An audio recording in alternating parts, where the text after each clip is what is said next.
Hoje é dia de ceia, né?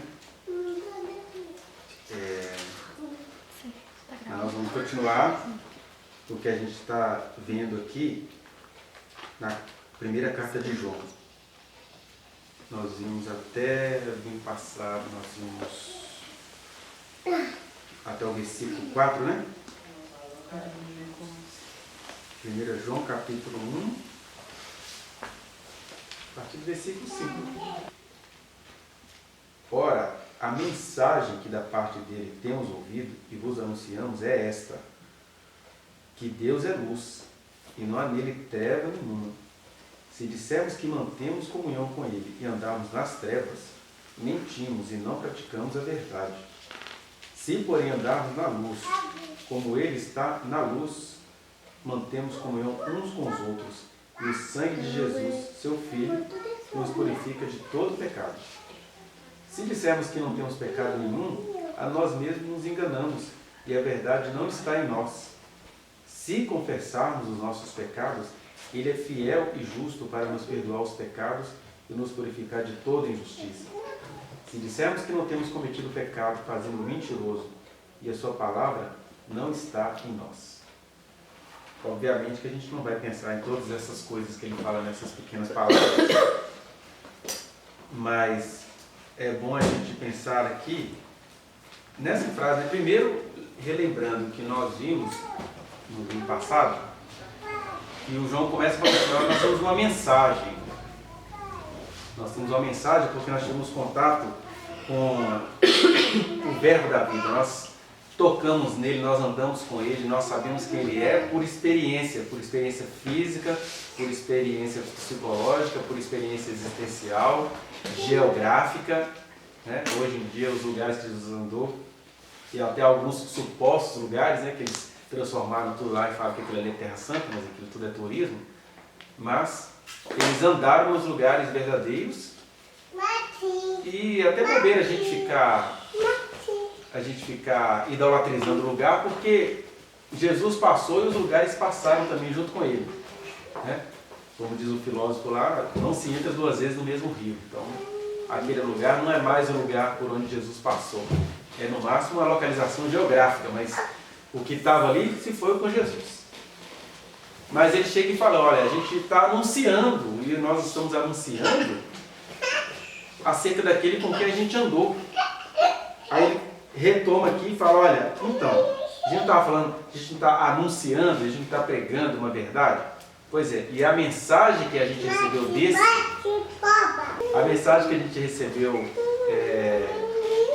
com quem a gente andou, é uma mensagem que ele nos deu. Não é que Jesus falou, olha, fala lá para eles que eu sou luz. É que quando a gente começa a andar com Deus, quando a gente começa a se relacionar com Deus, aí a gente vai entendendo a mensagem, porque Deus é mensagem, né? Ele vai se revelando na medida que qualquer manifestação de Deus aqui já vira um processamento na gente, porque ele é esse Deus, né? Que é um Deus imanente, ou seja, ele está em todas as coisas. Eu gosto muito de trabalhar isso quando eu estou dando aula sobre humanidades, né? Eu falo com os alunos, olha só, a gente custa perceber que toda a matéria está imantada da glória de Deus. Porque esse negócio de que o átomo é um ente não divisível, e na verdade é totalmente divisível, né? Porque o átomo já tem as suas partículas, prótons e elétrons circulando desordenadamente ao redor do núcleo. Olha que mistério é esse, isso é Deus imanente, é Deus em todas as coisas. Então Deus é imanente, mas ele também é ao mesmo tempo transcendente, ele está fora de todas essas coisas. Ele, nesse sentido, ele precisa ser buscado, né? Nós, na condição de criatura, precisamos buscá-lo. E não querem aqueles enganar, se Deus está em tudo, eu sou Deus. Não, Deus está em tudo, mas eu não sou Deus. Deus está em todas as coisas, mas cada uma dessas coisas não é Deus. E aí, na medida em que ele é Deus em todas as coisas e seres precisam olhar para ele e falar, ele é uma mensagem. E aí o João começa dizendo, olha, essa é a mensagem que da parte dele temos ouvido e nos anunciamos. Qual mensagem? Deus é luz e não há nele treva nenhuma. E é aqui que eu queria meditar hoje. na nossa meditação dessa primeira carta que a gente acha que é para novo convertido, mas foi escrita por um homem já idoso que morreu tentando compreender essa mensagem. E aí, quando a palavra de Deus fala que Deus é luz, e é interessante porque ele está falando do verbo, né? O que é o verbo? É a mensagem. Então, a mensagem, o verbo, o logos, que a gente traz é sobre o caráter de Deus. E Deus é luz. E isso é o que ele lembra de falar aqui. Deus é luz significa várias coisas, pelo menos 3, né? Significa que Deus, ele é verdade, significa que Deus, ele é justiça, significa que não há como se esconder diante dele. Deus apareceu, qualquer manifestaçãozinha dele, tudo vai se tornando flagrante. Não tem como a gente fingir que a gente não entendeu a presença dele. Então, porque ele é uma mensagem e é uma mensagem que é justa. Justa é o quê? Quando a gente começa a se relacionar com Deus, você começa a entender a diferença entre o que é justo e o que é injusto. E num certo sentido, tem essa questão da moral, o que é correto ou incorreto, adequado ou inadequado, por exemplo, para este momento. Isso é justiça no sentido moral. Mas também tem a ver com a ética. Porque além de Deus ser justo, ou seja, além de Deus ser verdade, além dele ser justiça, além de ele ser clareza, ele é amor. O João vai dizer isso lá na frente, Deus é amor. Então não adianta a gente falar que Deus é luz e começar a departamentalizar o fato de que Deus é amor. Ou seja, a luz dele é o seu amor. Ele não pediu licença a ninguém, ele não precisava de nada e nem de ninguém, ele criou todas as coisas e aí ele vai sendo luz, sendo também amor. A luz que Deus é toda cheia de amor, né? E aí quando a gente está falando de Deus, tentando traduzi-los para nossas parcas percepções, a gente precisa até fazer anotações para a gente não bambear aqui, né? E aí, quando o texto diz que Deus é luz, é porque Deus, ele é verdade, ele é justiça e ele é retidão. Quando eu estou dando aula lá na escola sobre essas ideologias político-ideológicas, né, de esquerda, de direita, eu até falo, olha, a humanidade, a existência, ela é a própria direita. Daí o nome do curso, Direito, né? Direito é a ideia de que a sociedade precisa de parâmetros para se conduzir, precisa de contrato, precisa de regra. Direito no sentido de que é direto, é reto, é correto, não faz curvas, não negocia, igual a velocidade da luz. É rápida, precisa, clara, né? E Deus é assim. E aí até fala, até o mais revolucionário à esquerda precisa daquilo que a gente chama de direita, né? Que é a autoridade, que é a hierarquia, que é a tradição, a conservação, a igualdade e a celebração. São coisas que estão na estrutura social. Não existe sociedade, não existe vida, não existe relacionamento humano sem esses ideais que a gente vai chamar de direita, porque são ideais que nos indicam o caminho, né? Aí eu falo, na verdade o pensamento de esquerda não deveria querer combater a direita, que é a própria estrutura social. O pensamento de esquerda deveria estar aí para combater a direita corrompida. O que seria a direita corrompida?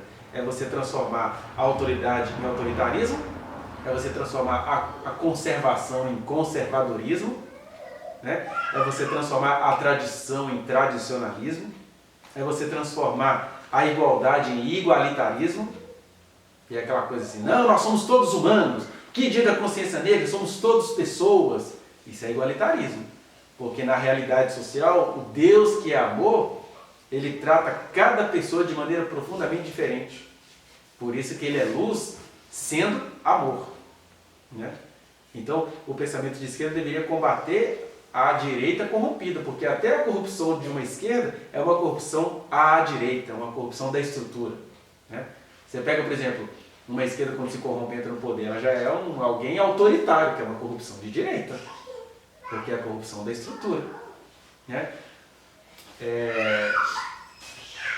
E aí, é nesse sentido que Deus ele é a correção, ele é o correto, ele é o que não faz curva. Mas é Deus. Nós, quando vamos fazer essas leituras, a gente já quer logo padronizar tudo. Aí começa aquelas coisas, não, tá vendo? Porque Deus é correto, Deus é justiça, então eu não aceito nada que saia disso. Olha, Deus é tão justiça e tão amor, que nós o temos como o ideal da nossa existência, mas Ele o tempo todo se encurva, Ele o tempo todo nos acode, porque por Ele ser amor, Ele é o nosso Pai, né? Foi isso que Jesus disse. Ele é luz. E a luz é exatamente no sentido de que ninguém vai ficar enganado com o fato de que Deus é Pai.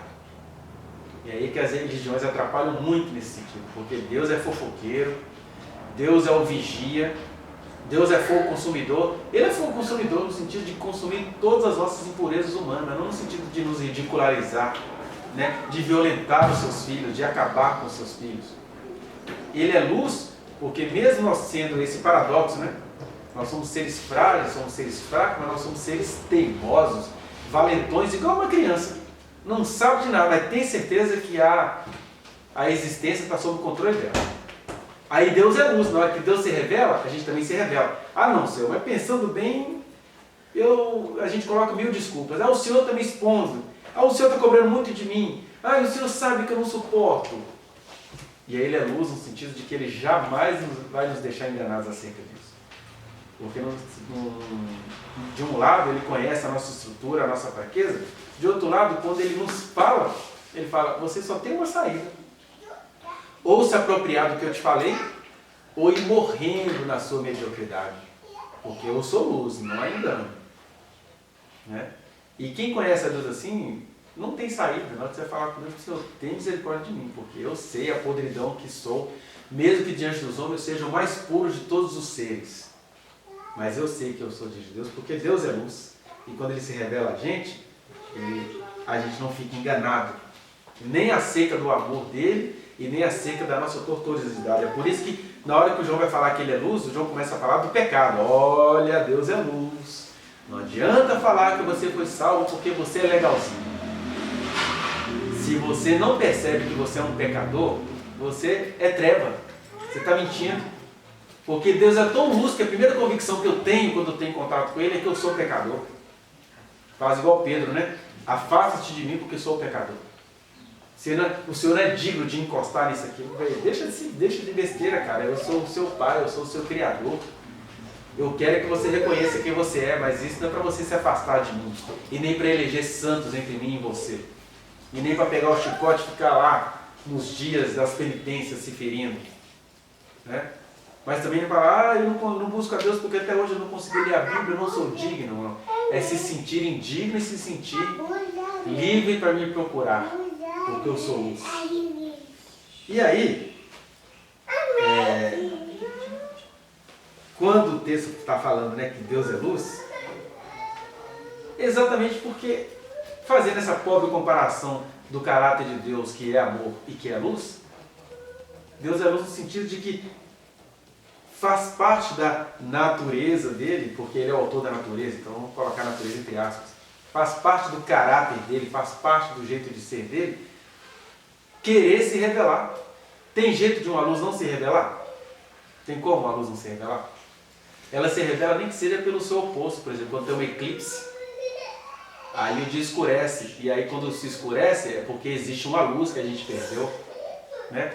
Maior desespero é ficar cego depois de ter visto a luz do que nunca ter visto a luz. E aí Deus é luz porque Ele, como que antropomorfizando, né, dando a Ele características humanas, Ele está condenado a se revelar. Não tem jeito de Deus não se revelar. Ele sempre se revela. Né? Então Ele é luz porque Ele se revela, que é diferente de invadir. Olha que interessante. O sol está aí, né? O sol está à disposição de todo mundo, que é luz. Agora, uma coisa é o sol chegar de manhã, abre essa porta aí, abre essa porta que eu sou o sol e comecei a brilhar. Não, ele está aí. Há quem vai permanecer com as janelas fechadas, há quem vai colocar um blackout porque não quer ver o sol, mas ele é imponente, ele é luz. Imagina Deus, o autor dessa porcariazinha de quinta grandeza, que é isso que nos impressiona, é de quinta grandeza. Agora, Deus, Ele vai se revelar, e isso é para nos tirar os estresses como igreja, porque a gente quer revelar Deus às pessoas. Aí 5 passos para aceitar Jesus. Primeiro, confesse. Segundo, reconheça. Terceiro, dobre o seu joelho. Quarto, levante a mão. Pare com isso. Deus é luz. Uma coisa importante que a gente precisa entender aqui, que no sentido da palavra de Deus, o que diz o Salmo 119? Lâmpada para os meus pés é a tua palavra e luz para o meu caminho. Então, o Deus que fala, ele é a luz. Ele é a luz que ilumina os homens. Agora, quando a gente está falando de Deus e seu caráter, ele não é a luz, ele é luz. Não tem como ele ser nada do que ele é sem ser luz. Essa diferençazinha de pronome, que parece coisa linguística, né, nos ajuda a entender que a palavra de Deus não é Deus, mas é a luz. É a lâmpada que vai iluminando a nossa caminhada. Agora, Deus, com palavras, sem palavra, você entendendo, você não entendendo, ele já está aí se revelando porque ele é luz. E ele tem total interesse em se revelar. Segundo, quando o texto diz que Deus é luz, é porque Deus está, digamos assim, condenado a brilhar. Então, Deus se revela, mas ele não te invade. Por isso que ele fala, a luz fala, se alguém tem sede, vem a mim. Porque tem gente que está morta de sede, mas não acha que está com sede. É igual a filha do pastor Luciferzinho, quer dizer, o pastor Lucinho, que o pai usou ela numa palestra lá de homens, falando que já beijou ela na boca, e quando ela estranhou, ele disse que era para dizer para o namorado dela que ele foi o primeiro a estrear. Coisa totalmente erótica. Ele dizia isso numa palestra de homens lá na igreja Batista Alagoinha. Aí é claro, a filha já foi à rede social, não, meu pai nunca me beijou de língua, quer dizer, já tem toda uma estratégia.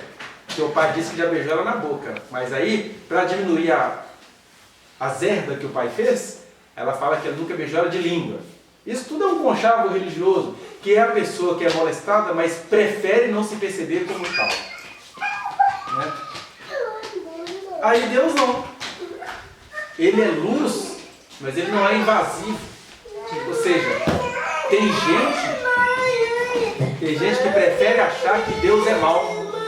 Mesmo ele sendo luz, assim, não haverá desculpa para ninguém, porque ele está todo revelado. Mas a gente olha para Deus e acha que ele é mau, que ele é cruel, que ele é pequeno, que ele é mesquinho, que ele matou crianças inocentes no Antigo Testamento. E ele só se revela, e você que se vire para se reconhecer diante dele.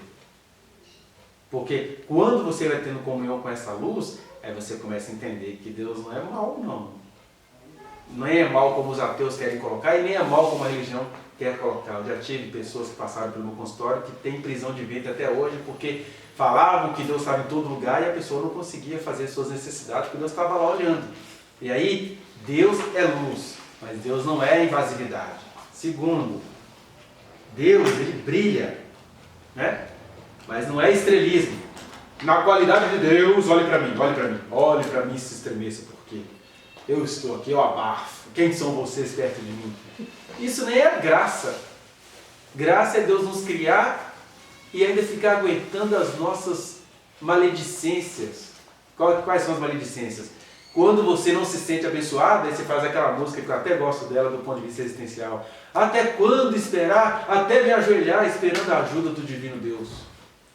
Por que ele é mais abençoado do que eu? Isso é alguém que ignora a luz de Deus que canta isso. Mas Deus compreende. Mas também tem aquele ateísmo, que é a pessoa que é abençoadíssima por Deus. E aí fala assim, eu já estou cansado desse pão vil. Essa aí já não é murmuração, isso é blasfêmia. Porque é gente que recebeu do bom e do melhor e está chamando o pão que veio do céu de vil. Que está chamando o sacerdócio que lhe foi confiado de motel para eu pegar as ovelhas. E aí, Deus brilha, porque ele é imponente, mas ele não tem estrelismo. Ele compreende a blasfêmia daqueles que não o conhecem e ele vai apontar a blasfêmia daqueles que o conhecem. E ele vai tratar cada um, já que o João está falando aqui de pecado, né? Fala assim, se confessarmos os nossos pecados, ele é fiel e justo. Que é confessar os nossos pecados e dizer, Senhor, eu já entendi que Tu és luz e não há desculpa nenhuma para mim. Eu é que sou treva aqui. Aí quando você confessa esse pecado, Ele é fiel e justo para nos perdoar. Ele perdoa. E o que é justo? É que Ele vai analisar cada situação. Cada pecado de cada indivíduo, conforme cada contexto. Isso é que é ser justo. Né? Fala, nós temos uma lei que está dizendo que é para matar. Aí Jesus fala assim, eu não quero matá-la.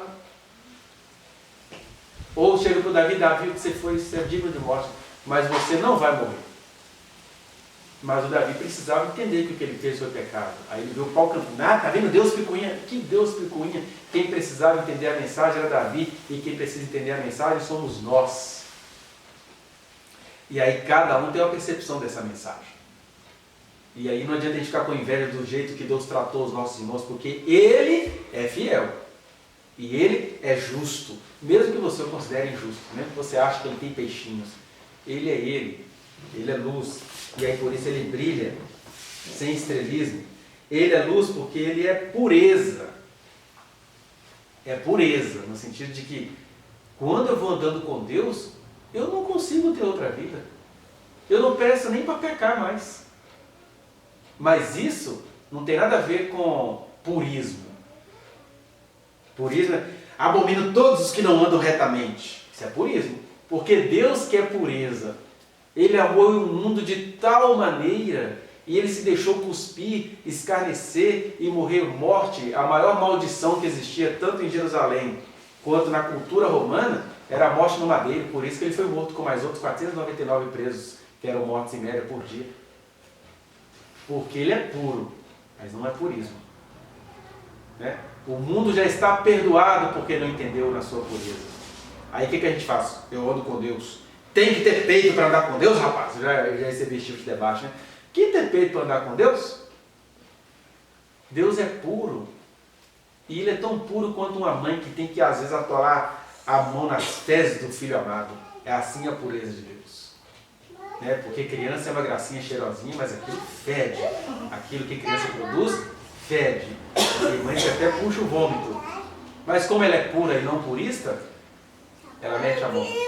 Eu estou falando, mãe, eu sou da geração onde os pais não botavam a mão. Né? Nós temos aqui exemplos de pais que põem a mão nos excrementos de seus filhos, como Deus põe a mão nos nossos excrementos. Né? E por fim, quando o texto diz que Deus é luz, é porque Deus ele é majestoso. Tipo assim, a gente tem que olhar e ficar estupefato, né? Assim, gente, e agora?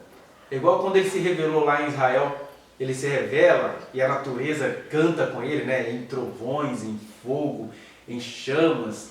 E aí o pessoal fala assim, Moisés, fala você mesmo com Deus aí, não fale conosco, porque está dizendo que a gente vai morrer, né? Isso é uma desculpa esfarrapada do ser humano. Porque se Deus estava se revelando àquele povo, é porque aquele povo não ia morrer. Mas o que a gente faz? A gente se esconde na lei. Não, Moisés, fala você com ele, porque esse negócio de Deus falar comigo todo dia vai calhar. Eu sou um homem, quero ter várias mulheres, agora Deus vai chegar me purificando disso. Eu quero ganância, quero riquezas, quero lucrar, seja lá como isso for. Aí chega Deus falando que eu tenho que repartir. É melhor eu ir para a igreja e ouvir o pastor falando, que esse negócio de compromisso meu com Deus. É isso que a gente faz quando a gente se dedicar com a majestade de Deus, mas a imponência dele, o seu ser majestoso, deveria falar assim, gente, essa é a minha chance de eu me aperfeiçoar como ser humano, porque é luz, está tudo claro, está tudo entendido. Geralmente a gente fala isso quando a pessoa morre, né? Fala assim, olha, agora ela está na luz, agora ela entendeu tudo que a pessoa buscava está sendo realizado, que é verdade. Na hora que você está diante de Deus, tudo se torna claro. Por isso que o Paulo fala que quando a gente o encontrasse, nós iríamos vê-lo face a face. Né? Tudo ia ficar esclarecido porque ele é majestoso. Mas é majestade, não é opressão. Que foi o que o povo fez. Ele se revelou a gente de maneira rara. Não quero ter contato com o Senhor. Não quero. A gente fala assim de Israel, mas a gente faz isso nos nossos questionamentos individuais. A gente fica irritado com Deus, porque Ele se manifestou de maneira majestosa. Aí Deus fala para você, você está livre. Você fica com raiva, porque você não quer ficar livre. Aí Deus fala com alguns, olha, eu escolhi alguém para ser casado com você. Aí você já deixa de gostar da pessoa. Ou às vezes faz aquela coisa, mantém a cerimônia mas viam dois rabugentos assim que não se amam porque foram escolhidos por Deus para serem um do outro. Aí ficam dois rabugentos se atormentando com ódio, com raiva de tudo quanto tem. E aí Deus fala assim, olha, eu sou luz, não haverá desculpas para vocês no juízo final. Porque se fui eu quem te dei, quando é que você vai resolver olhar a preciosidade do presente que eu te dei? Vai ficar nessa guerra. Por isso que tem coisas também que Deus não revela, mas Ele continua sendo luz. Qual que é a luz? Você começa a entender porque Ele não revela. Por exemplo, Senhor, onde eu vou trabalhar? Deus não vai revelar, porque você precisa ser esforçado. Senhor, o que eu posso fazer? Deus não vai revelar, porque você precisa ser criativo. Por outro lado, quando Ele se revela, Ele recebe tabelas na cara, né? Nem posso ser gente, agora Deus fica contando tudo. Aí você desperta a inveja de quem está ouvindo e você desperta a raiva porque você ouviu. Mas Deus é luz. Só que como Ele é luz e Ele é amor, aí o João começa a falar aqui. Se dissermos que mantemos comunhão com Ele e andarmos nas trevas, mentimos e não praticamos a verdade. Já encerrando aqui a nossa meditação de hoje, ele começa a falar sobre o fato de que além de Deus ser luz, além de Deus querer se revelar, não é só se revelar, que é o que as igrejas fazem hoje em dia, né? É a adoração. Eu fico muito preocupado quando estou em algum evento de escola, e aí alunos cristãos vão apresentar. Aí eles vão revelar. O que é a revelação? Eles ficam lá adorando. Te amamos, Senhor, te adoramos, Senhor. Aí faz aquelas danças de adoração. E aí, Deus é luz. E a gente não revela o seu caráter. Porque o legal é igual essa letra que a Natália e o Tiago acabaram de cantar aqui. E isso é revelação de Deus para ser cantado, por exemplo, numa festa de escola. Porque as pessoas precisam... Gente, olha que coisa linda. Onde é que isso estava escondido? Aí a gente vai para a escola, ou para a rua, ou para a praça, ficar adorando ao Senhor. A adoração, disse Jesus, é para ser feita assim. Entra no teu quarto, fecha a tua porta. Ou aqui, nós somos reunidos para isso.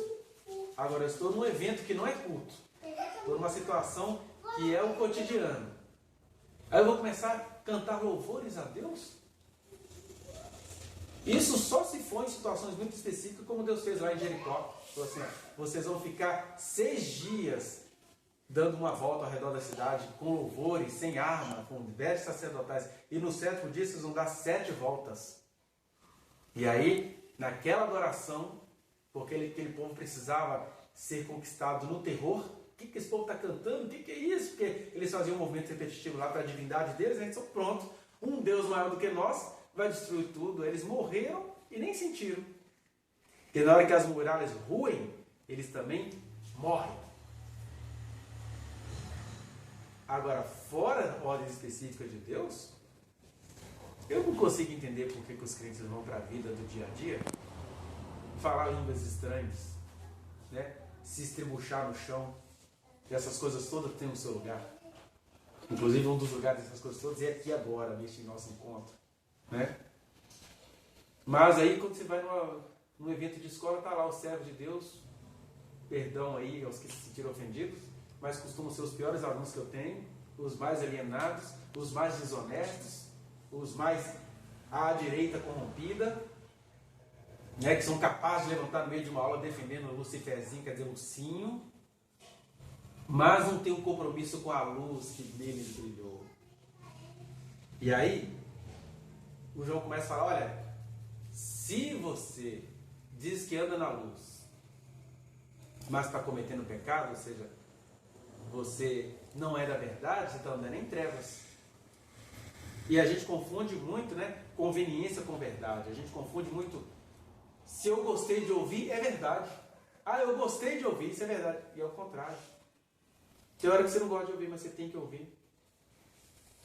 A gente fica, Jesus queria pegar na tua sandália, queria pegar nas tuas vestes, queria andar contigo.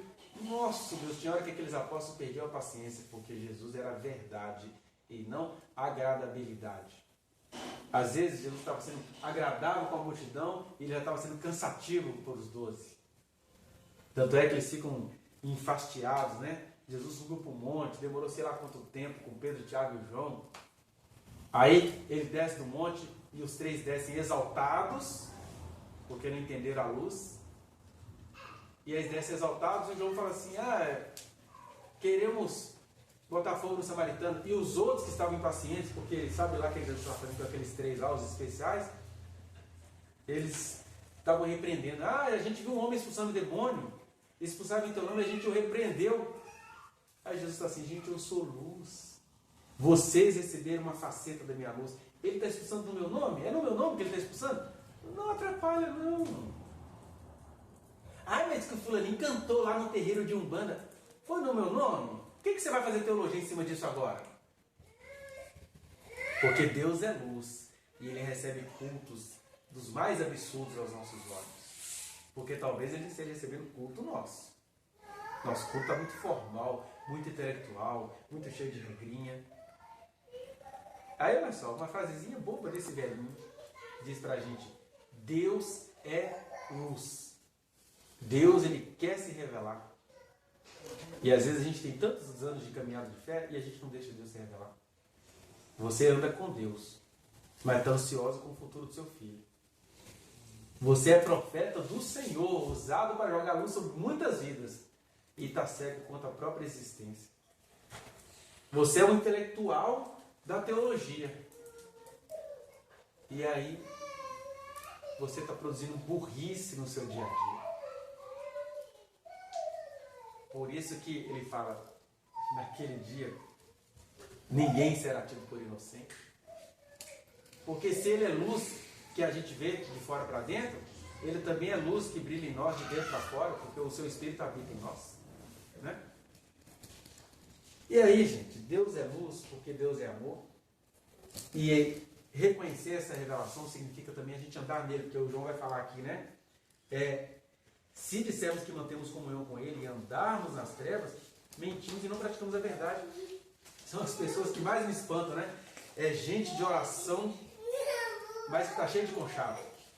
É gente de oração, porque no final do culto vai recolher oferta para dar para o colega. Né? É gente de oração, mas que é desonesta nas suas condutas. É gente de oração que depois da pregação faz as piadas pornográficas, as mais terríveis acerca de uma pregação. Quer dizer, aí ele está dizendo, a gente fala que anda em comunhão com Ele, mas anda nas trevas. Ou seja, eu não tenho que ser purista, mas eu também não tenho que ter medo de andar com os impuros. Porque a luz não me habita? Qual é a luz que me habita? A luz que me habita andou com publicanos e meretrizes sem se tornar um deles e sem necessariamente transformar num ritmo rápido que a religião quer. A luz que me habita eu tive outro dia um conflito lá na escola, né, dos vários, porque eu estava dando uma aula sobre os direitos da mulher e mostrei o material que algumas pessoas acharam inapropriado, mas aí a diretora da escola que, né, pratica esse assédio moral, ela já queria transformar aquilo num evento. Agora ele perde tudo. Aí a inspetora disse que ia me denunciar. Ela, tô até arrepiada, não sei o quê. Falei, nossa, que orgasmo, né, de ver um professor sendo denunciado. Por quê? Porque o professor estava dando aula para um bando de alunos de linguagem altamente pornográfica e naquela hora eu entendi que eu podia mostrar aquele material para aqueles meninos. E é claro, eles leram um texto e eu fui explicando. Eles foram lendo e eu fui explicando. Aí é claro, você tem que brigar com a moral maior e tem que entender a moral menor. E aí, o grande evento assim, nossa, agora ele vai se lascar e tudo. E é claro, ali Deus me deu uma sabedoria na hora para eu poder pelo menos adiar aquele tipo de coisa. Que eu falei, olha, tá tendo um erro de percepção aqui. Eu não saio da minha casa para poder fazer coisa errada com os filhos de quem quer que seja. Eu sou um professor. E naquela aula ali eu tenho o direito de entender que eles podem suportar esse tipo de material. Né? Mas porque os de fora, e a comunidade, eu não venho aqui dar aula para quem está fora da sala, eu venho dar aula para quem está na sala. Aí foi toda aquela argumentação e tudo, né? Então a gente começa a ficar... que é isso que a moral faz, né? A moral quer purificar a aula. Olha que engraçado, a escola é pública, os alunos são advindos de várias realidades e eles se manifestam, né, nessas realidades. E aí o texto era um texto que eu sou puro. com a pureza de Deus. Eu sou puro, eu estou entrando em contato com aquilo que eu não compartilho na minha existência, no meu dia a dia. Eu não sou um homem de ficar falando palavrões. Mas no texto tinha um ou outro palavrão, só que era assim, a pessoa ia lendo e a gente ia mostrando, né?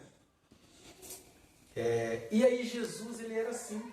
A gente vê um Jesus muito higienizado pela própria Escritura, mas a gente perde a noção de que quando Jesus está falando lá, bem-aventurados os pobres, está lá o pessoal fumando cachimbo. Você acha que cigarro é coisa do século XIX, século XX? Aqueles israelenses todos frustrados, a gente não perde a nossa fase oral, né? Então a vida é dura, a vida é chata. Os caras ouvindo Jesus, diz que é profeta com essa multidão de gente podre. E ele não se deixava apodrecer, mas como ele é luz e ele é amor, eu só posso iluminar as trevas nas trevas. Eu só posso ensinar algum valor para esses alunos e no universo deles. Claro que agora eu estou proibido de ensinar essas coisas na escola, né? Fico falando isso todo dia com Jesus. Mas é interessante porque Deus é essa luz que quando se revela, ele quer ser seguido. Por isso que ele fala, se dissermos que temos comunhão com ele e andarmos em trevas, o que é ter comunhão com Deus? É andarmos em claridade, é andarmos com conhecimento, é andarmos com justiça. E qual é a justiça de Deus?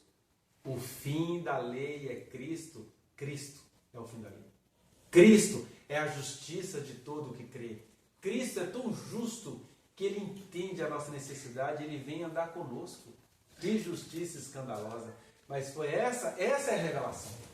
Deus queria que todos nós, que cada um de nós fosse um bando de cristinhos, sendo luz nas trevas, não é sendo luz na cúpula. É sendo luz e sendo pureza no chiqueiro.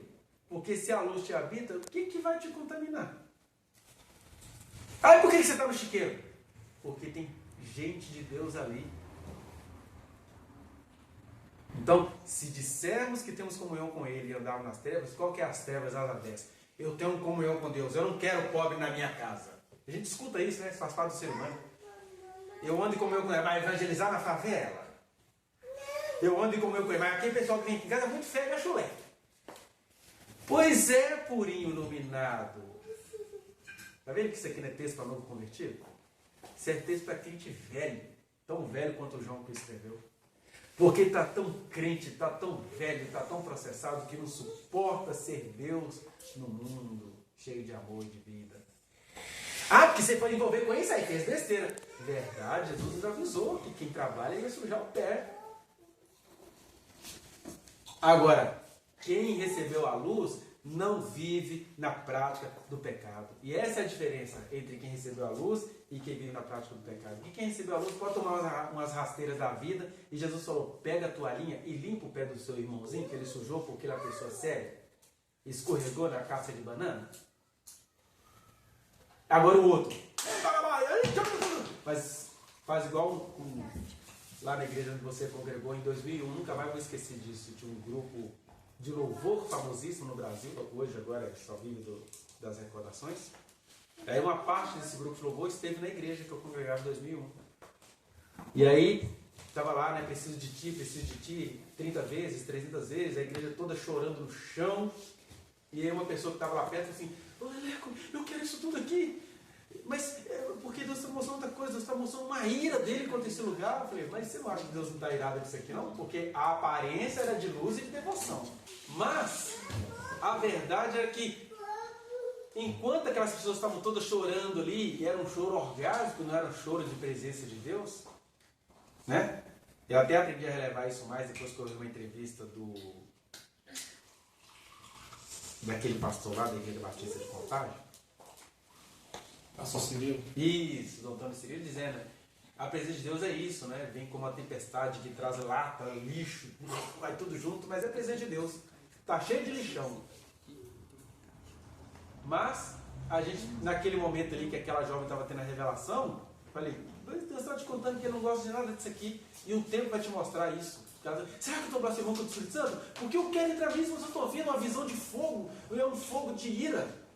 E aí depois nós ficamos sabendo das conversas, por exemplo, as pessoas que estavam lá no púlpito daquela igreja, naquela hora me contaram, Você acredita que o fulaninho, o marido da ministra de louvor, ele ia lá fora, cantava uma piada pesada, daquelas assim que até o diabo tinha vergonha de ouvir, depois entrava falando língua estranha, canta lá mais, ajuda! Aí o cara foi lá e enfiou no do outro, aí depois entrava falando línguas. Falei, pois é.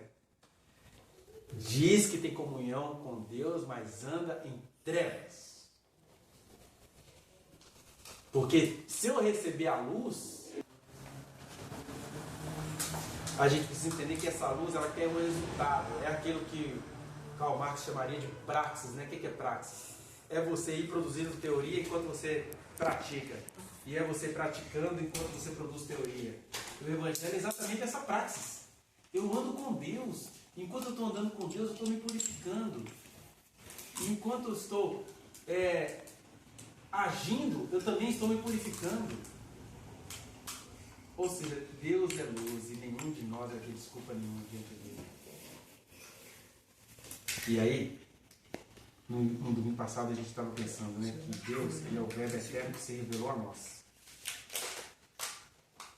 E Ele se revelou primeiramente através de homens que tocaram nele e através de nós que somos a habitação do seu Espírito. E Deus também, Ele é luz. E Ele é tão luz quanto amor. Não dá para separar as coisas, porque a luz dele é toda amor. Daí o arco que gerou raiva até no André Valadão, falou que botou um Deus irado, né? Para encerrar aqui. Porque luz também é denunciar essa gentalha. Que recebeu a revelação de Deus, recebeu o poder de Deus, fez até muitas firulices com isso, e hoje são pessoas que vão despertando ódio ao invés de conversão. E outro dia eu estava vendo uma pregação do André Valadão, ele falando que Deus fez uma manota. Falou assim, eu botei esse arco aí, o arco-íris, para que ele não mais destruísse a terra com dilúvio. Mas aí o pregador, o exímio pregador, cheio de trevas, ele fala que Deus está dizendo o seguinte, eu botei o arco, então eu não vou poder destruir mais ninguém, mas eu deixei com vocês o trabalho sujo. Essa é a expressão que ele usa. Que Deus deixou para nós fazer o trabalho sujo. E qual é o trabalho sujo ao qual o André Valadão estava se referindo? O trabalho sujo de matar quem Deus não mais podia matar. E quem é que Deus não mais podia matar? O pessoal do arco-íris. Quem é o pessoal do arco-íris? A comunidade LGBTQPI, né, mais? E aí é esse Deus que ele é tão puro que ele não suporta as suas criaturas. Isso é mentira, isso é blasfêmia contra Deus. Isso é igual outro dia eu vi um pastor pregando, isso aí é um mensageiro de Satanás para nos esbofetear.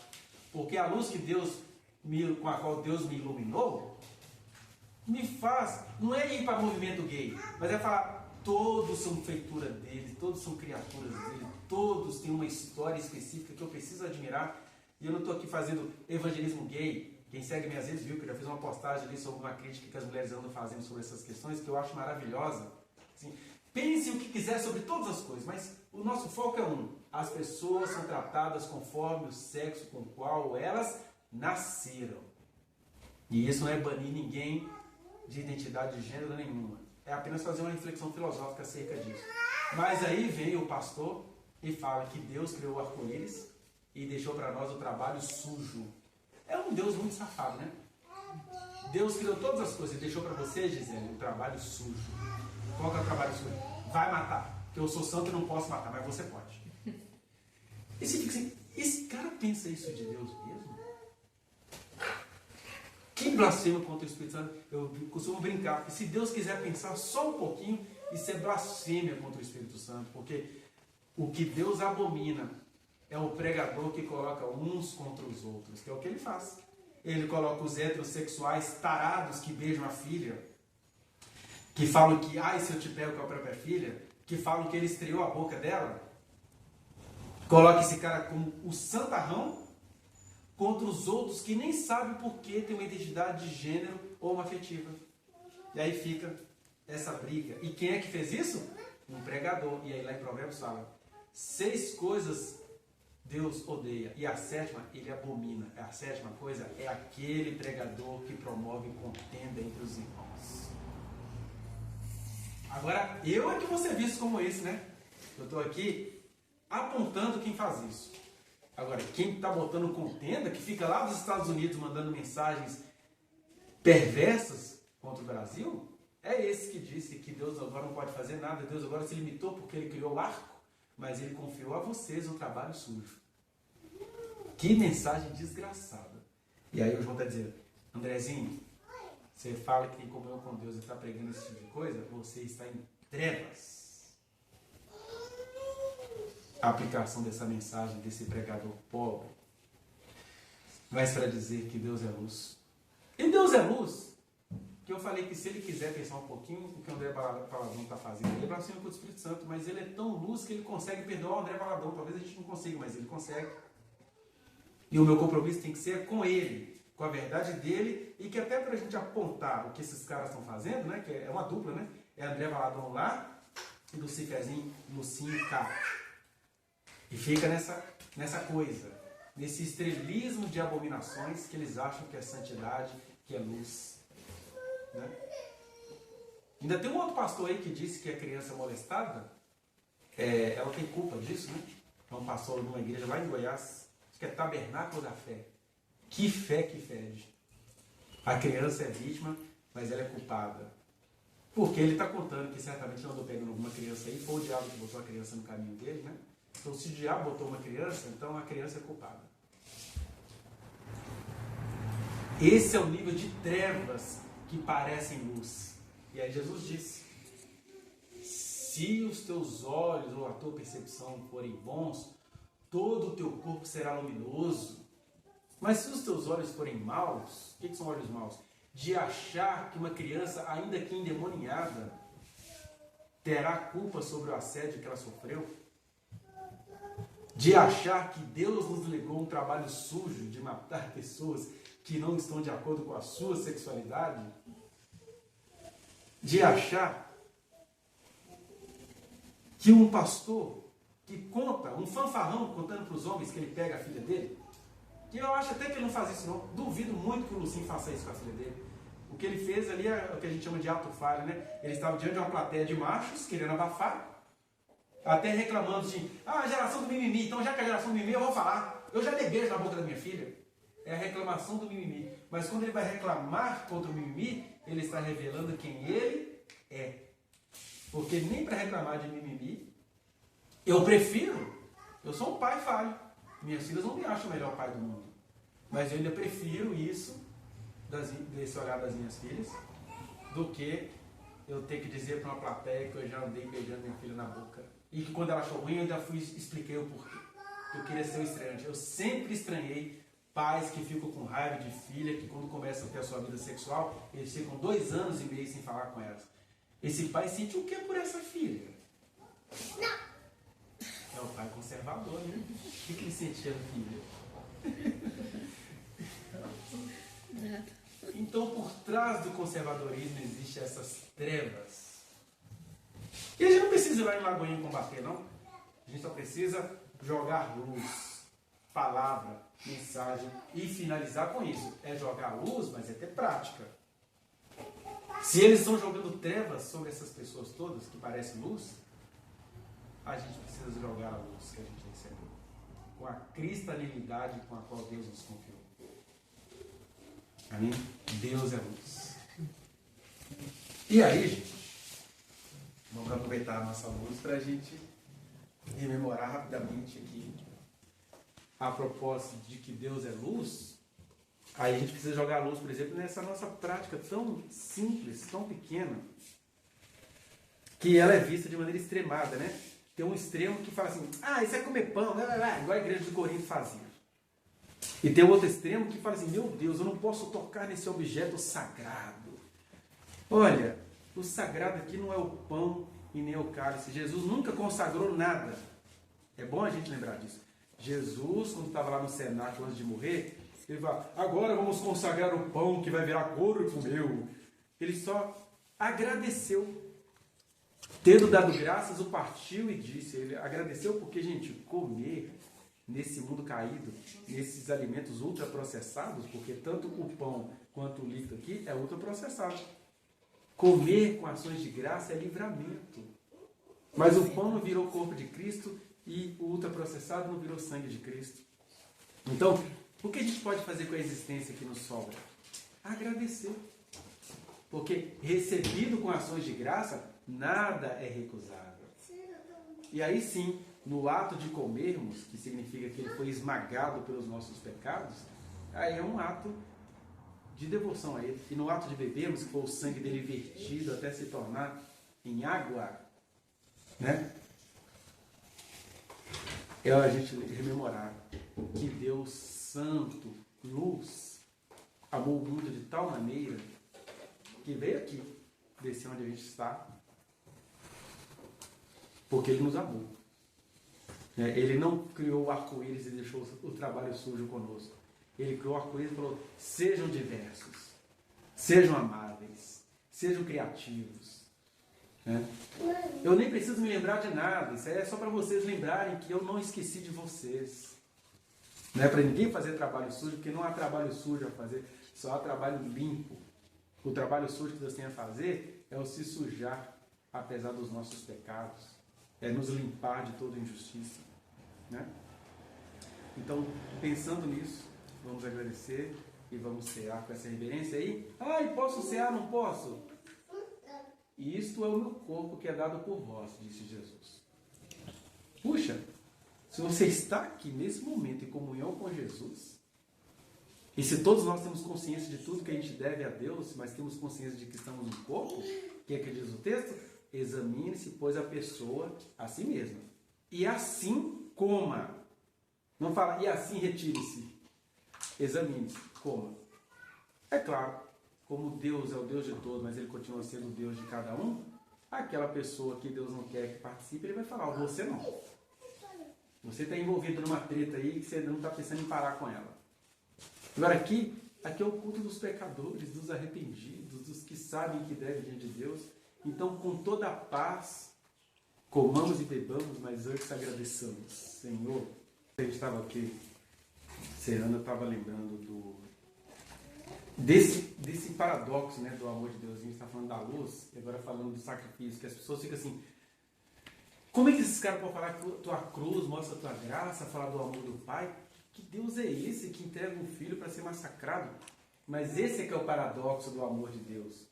Porque Deus é tão Deus que se deixou matar pelos seres humanos. E Deus é tão Deus que está dizendo para o ser humano, na hora que ele se deixa matar, ele está dizendo: olha como vocês são maus. E é muito fácil a gente ver que qualquer ser humano... o que tem a ver com o que o judeu fez lá? Não foi o judeu, não. O ser humano, ele é... Não tem outra palavra. O ser humano é desgraçadinho, assim. Porque quando o ser humano está diante da verdade, ele quer violentar essa verdade. Né? E aí, quando Deus se deixa matar ali no madeiro, sofrendo por tudo, Ele também está dizendo: o meu amor a vocês é revelar quem vocês são. Tanto é que para os seus agressores imediatos houve resposta, né? Cadê Israel hoje? Está lá no Muro das Lamentações, chorando a casa acerca da qual Jesus disse: vocês me viram em carne e osso e me rejeitaram, por isso vossa morada ficará deserta. Ou seja, Ele disse isso para a multidão e disse para os discípulos: não vai ficar pedra sobre pedra. Porque Deus é amor, e amor é responsabilidade. Deus não é bonachão. Né? Isso é antissemitismo. Estou falando do que os judeus fizeram da parte deles. Mas os romanos também fizeram a politicagem deles. O Pilatos: no sangue deste justo, lava as minhas mãos. Ele está dizendo: é justo, mas eu não vou poder fazer nada pelo justo. Né? E a gente sente esse sentimento complexo da existência quando você está defendendo causas, por exemplo, que ninguém acredita nela, mas você sabe que tem uma causa justa ali. E aí o Pilatos, sendo político, eu não vejo mal nenhum, eu queria lutar por esse cara, mas eu não vou poder lutar por esse cara. Então, eu lavo minhas mãos no sangue desse justo. Né? E aquela coisa assim, ele foi morto no meio de outros supostos malfeitores, né? Porque o que levava os caras para a cruz? Obrigado, Caim. Obrigado. O que levava alguém para o madeiro? Suspeita de adultério, suspeita de que roubou, não era cidadão romano. São as mesmas coisas idiotas que levam alguém para a prisão. É preto, é mulher, não foi morto pelo André Valadão ainda, então vai ter que ser punido na cadeia. E aí Deus está assim: pois é, o meu sacrifício é esse amor cheio de profundidade e responsabilidade.